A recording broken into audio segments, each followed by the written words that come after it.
when he wanted to make that comeback, all of that. That's pretty cool. Plus, Rodgers is a golfer. You know, Jay loves to golf. Ben loves to golf. Everyone loves to golf, so they have a lot. What if I went out with Jay, Ben, and Aaron? You would lose.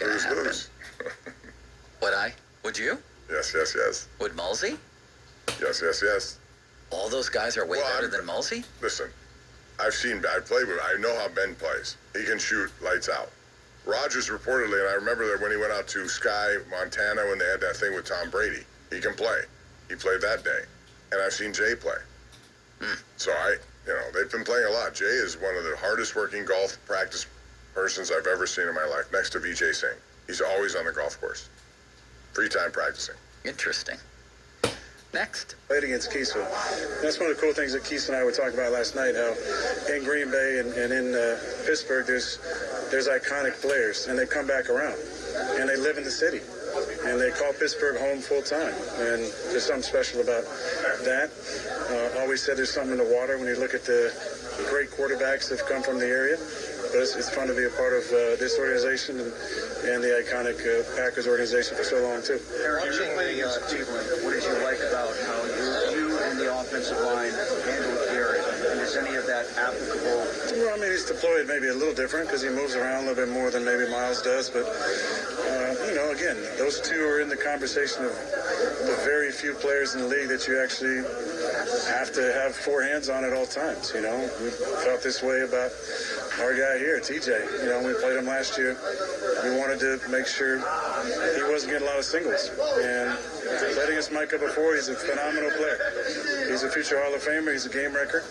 And you got to know where he's at all times.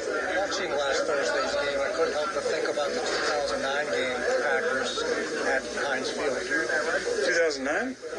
I remember that game. Yeah, I mean, we had a big night throwing it. Starting with Greg down the middle for about 85, and then James Jones, on the shake route to go ahead, and then Ben let him down the field. Back shoulder Mike for the win. No, I wasn't thinking about that game, but that was a fun game till the last seconds.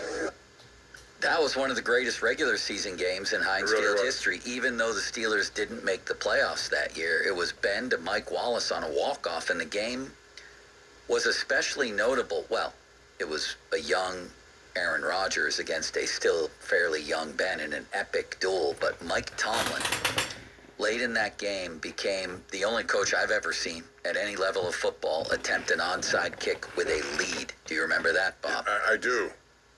I remember only so many onside kicks that you remember. The one for Cowher in the Super Bowl to start the second half was something I'll always remember because, again, the surprise element has to be there for it to work. So, yes. And I loved his decision, his explanation. Okay, it was 30. Listen to this. It was 30-28 Steelers with 3:58 left in the game. Did you hear that, Limits? I did. 30-28 Steelers. Jeff Reed had just kicked a field goal. I think he was headed to Sheets after the game, Bob.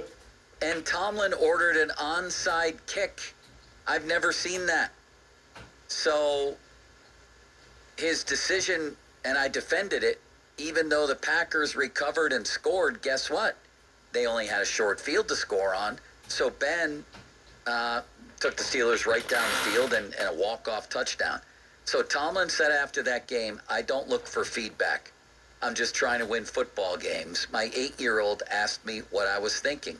I just told him to be quiet. This was a couple days after the game. He basically said, making that decision to kick the onside kick started with the belief that we could get the football legally. So he wanted, obviously, to recover it.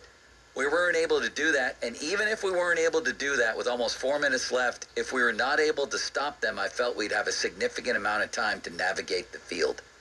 He basically was saying we couldn't stop them. I thought that was one of the gutsiest decisions of his whole career. Yeah, and the reason it was gutsy, and even though it wasn't successful, surprise element has to come into play too.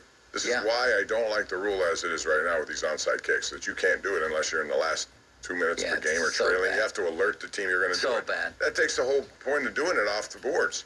Why couldn't you do it in the second quarter if you just scored and you want to get the ball back? So, yeah, that was... You remember onside kicks, especially at times of games that are controversial.